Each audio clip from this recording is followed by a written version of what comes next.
Bom dia, galerinha, tudo bem? Nós já encerramos a unidade 1 da apostila, então hoje eu vou fazer uma revisão dos assuntos que nós trabalhamos nas últimas aulas online, tá?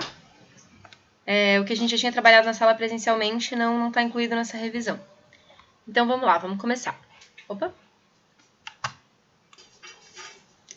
Então a gente está falando, né, da inspiração que os artistas têm na natureza para fazer as suas obras. Desde a pré-história, o ser humano usou o desenho, a pintura, a escultura para criar narrativa sobre o seu cotidiano. E ao longo dos séculos, os artistas eles apresentaram obras com temáticas variadas. Podiam ser históricas, mitológicas, batalhas, relatos da natureza morta, paisagens naturais ou construídas, entre outras. Aqui eu trouxe a imagem do pintor Joaquim Patini, que ele viveu entre 1480 e 1524, no período renascentista, e ele criou obras com temáticas religiosas ou mitológicas.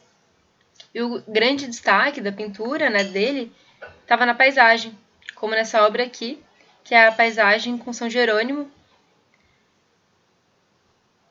Vocês conseguem perceber? Ó? Tem o mar aqui no fundo, as árvores, né, vários elementos da natureza.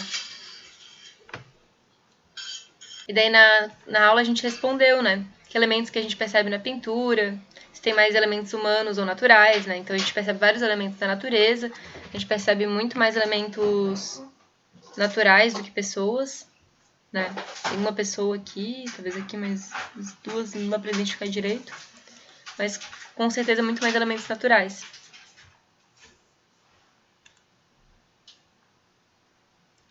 E essas pinturas de paisagens, né, elas agradaram o público burguês dos séculos XVIII e XIX. E foi aí que teve o início o movimento romantismo. E um dos pintores mais importantes desse período foi o Caspar Friedrich, com obras, né, que eram relacionadas à natureza. Essa aqui é uma das obras dele, né, o Viajante sobre o Mar de Névoa, de 1818, e ela é considerada um ícone da pintura romântica. Essa pintura mostra um homem, né, que está sozinho, e ele está contemplando esse mar de névoa. O romantismo, né, que é esse movimento que eu acabei de comentar, que ele surgiu aqui no final do século XVIII e XIX, ele buscava romper com as normas que eram impostas pela arte acadêmica, dando liberdade para o artista expor os seus sentimentos e as suas emoções. E outros artistas começaram a inserir elementos da modernidade e paisagens urbanas, saindo do ateliê e pintando ao ar livre. Eles passaram a observar a luz natural dos ambientes e se afastaram da idealização da luz natural que era representada até então, e representar como era a luz natural de fato, como essa pintura aqui do Monet,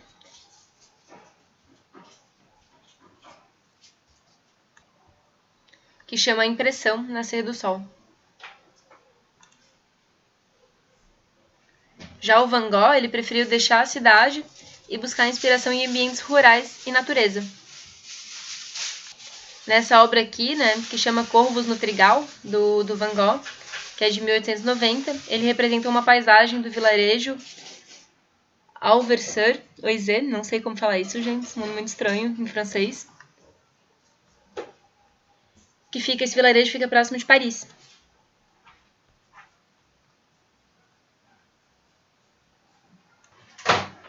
Então, a gente percebe que é uma das características, né, essas pinturas ao ar livre, a luz natural, né, que ele observava, colocado aqui.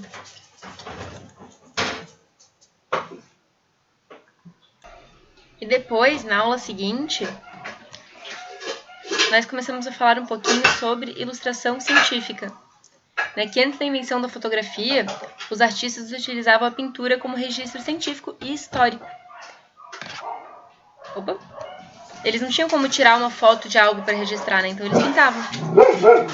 E essas obras, elas eram bastante influenciadas pelo imaginário dos artistas. Então elas não tinham muito compromisso, né, com a representação fiel. E elas também não respeitavam as medidas de proporção das plantas, dos animais e das pessoas. Na Idade Média, os livros eles eram copiados à mão, de modo que representavam diferenças na ilustração e nos textos, né, de um livro para outro. E já no período medieval, os ilustradores desenhavam de acordo com o que os filósofos e viajantes narravam para eles. Então, eles não estavam vendo as coisas que eles estavam pintando, né?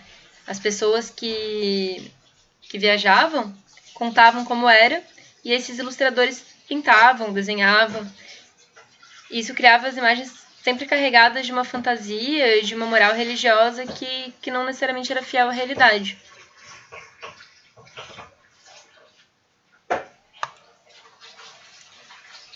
As técnicas utilizadas na pintura artística, luz, sombra, volume, profundidade, textura, cores, e etc., também tem espaço na pintura científica. A grande diferença está na forma de representação. A representação científica exige que a representação seja fiel. A proporção, as cores, as medidas têm que ser fiel à realidade. Enquanto a pintura artística, ela tem liberdade para o artista pintar da forma como ele quiser. Se ele quiser fazer um elefante rosa, ele pode. Na pintura científica, não, né? Na ilustração científica. Tem que ser fiel à realidade, como ele é de fato.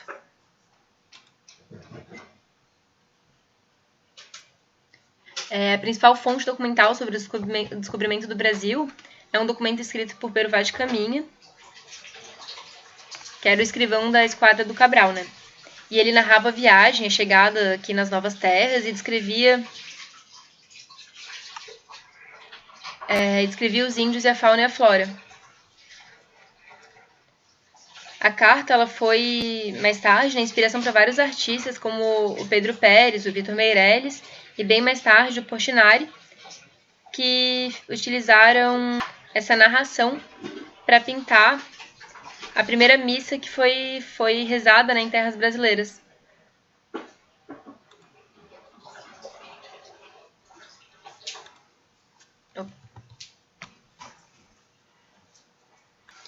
Essa ilustração aqui é de um francês, o André Trevet, e ela está retratando na exploração do pau-brasil, em 1575.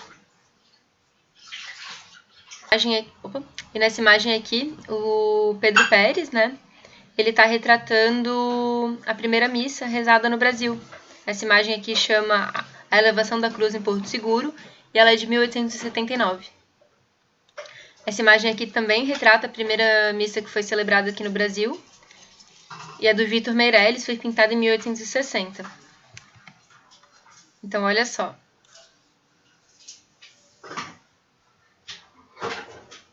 As duas imagens retratam a mesma situação. Elas são parecidas, ao mesmo tempo que elas têm elementos diferentes. São de épocas diferentes também.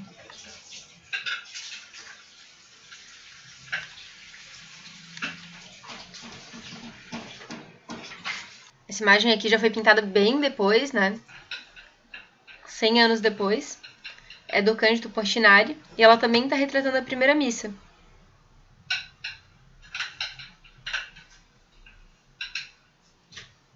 Mas a gente pode perceber que a obra dele é bem diferente, né? As obras do Portinari, elas trazem elementos do cubismo e do surrealismo. Diferente dos outros artistas que pintam de maneira bem mais realista.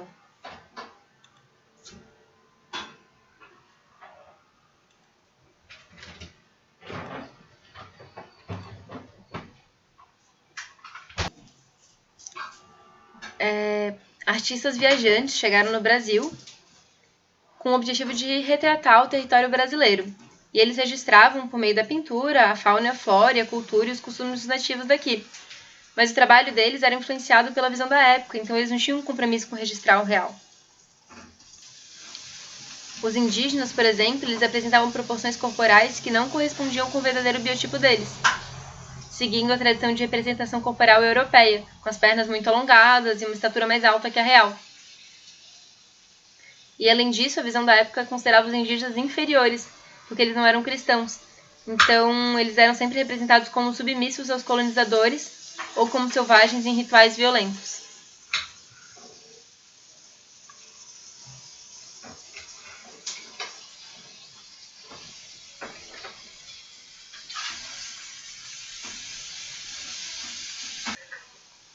O Franz Posch e o Albert Eckholt foram os primeiros artistas acadêmicos, que não eram frades, né, que não eram religiosos, a acompanhar as expedições na América. E depois vieram outros artistas, mas sempre cheios de preconceitos, cheios de uma visão europeia, né, diferente, sempre considerando muito estranho o que acontecia aqui, sempre se achando superiores. E as representações que eles faziam dos animais e das plantas eram mais fiéis que a dos povos indígenas. Então a reprodução da fauna e da flora era mais fiel do que a reprodução de como era o povo indígena, né?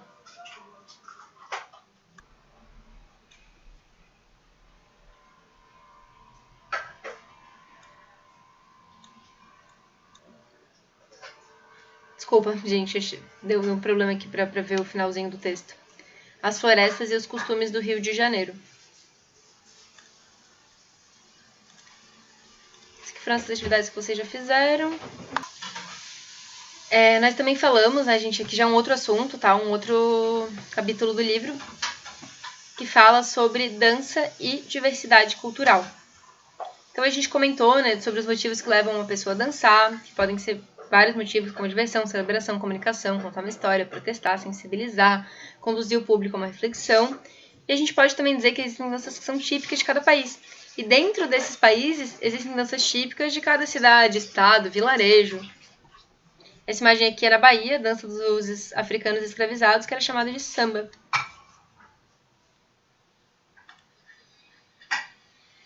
O samba é conhecido mundialmente, né, como uma dança característica do Brasil, e tem vários tipos de samba, que além de ser uma forma de dançar, né, também é um tipo de música, um estilo musical.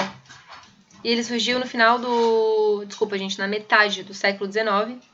Ele é uma mistura de ritmos africanos que foi criminalizado por muitos anos. O samba está presente em diversas regiões do Brasil e tem diferentes variações, como o samba de break, o samba de canção, o samba enredo, o samba de gafieira, o samba de partido alto, entre outros. E a gente até ouviu alguns tipos de samba, né, e aqui na aula, acho que não lembro de qual aula foi, mas nós assistimos, né, vimos como é dançado. E na década de 30, o samba ganhou um destaque internacional e ele passou a ser associado aqui à imagem do Brasil, se tornou uma referência cultural. Aqui eu mostrei imagens para vocês, né? Esse primeiro é o samba de roda, o segundo é o samba enredo, e esse terceiro é o samba de gafieira. Desde a pré-história, a humanidade dança. Tem registros nas paredes das cavernas que mostram danças que possivelmente estavam ligadas a rituais sagrados. E no Egito Antigo, as danças estavam inseridas em rituais de homenagem a deuses que envolviam diversas linguagens artísticas. Aqui na cena do banquete, na tumba do escriba Nabamun, tem duas mulheres que estão dançando acompanhadas por um grupo de instrumentistas. E na Grécia, a dança fazia parte do culto aos deuses, da preparação física dos guerreiros, do teatro e de diversos momentos da vida social. Durante o Império Romano, a dança passou por um declínio e persistiu em parte da Idade Média.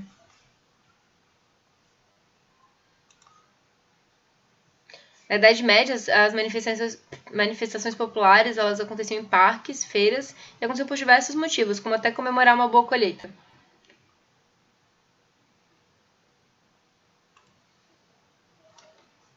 Uma das danças medievais muito comum era o pau de fita, né, que é realizado ao redor de um mastro com as fitas. E essa dança chegou aqui no Brasil. E a gente dança ela em festa junina, em alguns eventos desse tipo. No período medieval, a dança era parte da vida social dos palácios e castelos, e com movimentos que deviam ser seguidos rigorosamente, tinham coreografias, né? E com o Renascimento, as danças passaram a fazer parte da formação cultural das pessoas com alto poder aquisitivo, das pessoas que tinham dinheiro. Elas representavam o refinamento e o bom gosto da corte francesa do século XVI. E muitas danças foram criadas para os bailes, como a pavane e a galharda.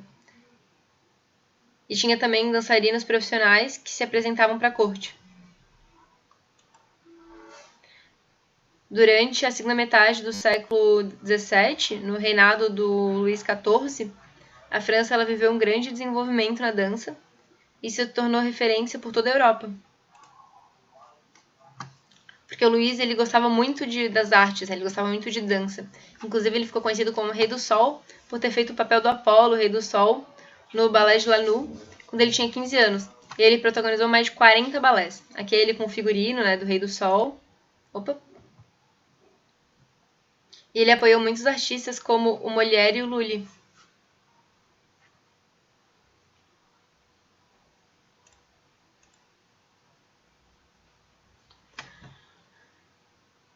A gente falou também da dança das nações, né? Que os países podem ser mundialmente conhecidos por suas danças típicas.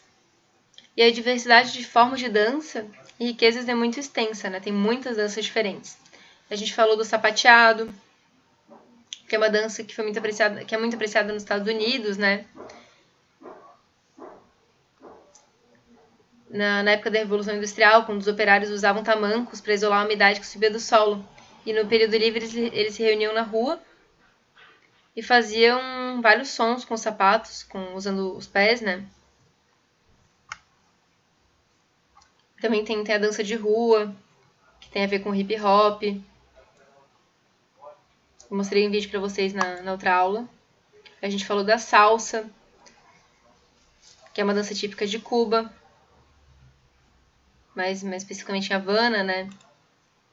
Falamos da cúmbia, que é da Colômbia, uma dança típica de lá. Nós vimos vídeos de todas essas danças. O tango. Em Buenos Aires a gente tem tango para todo lado. Tem tango acontecendo na rua, nos teatros, nos restaurantes. É muito bonito.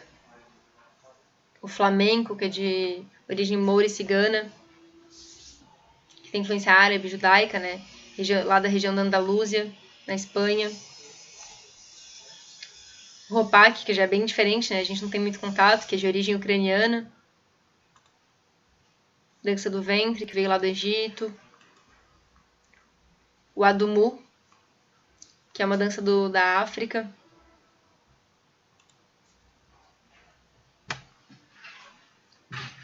O Odissi, que é uma dança da Índia.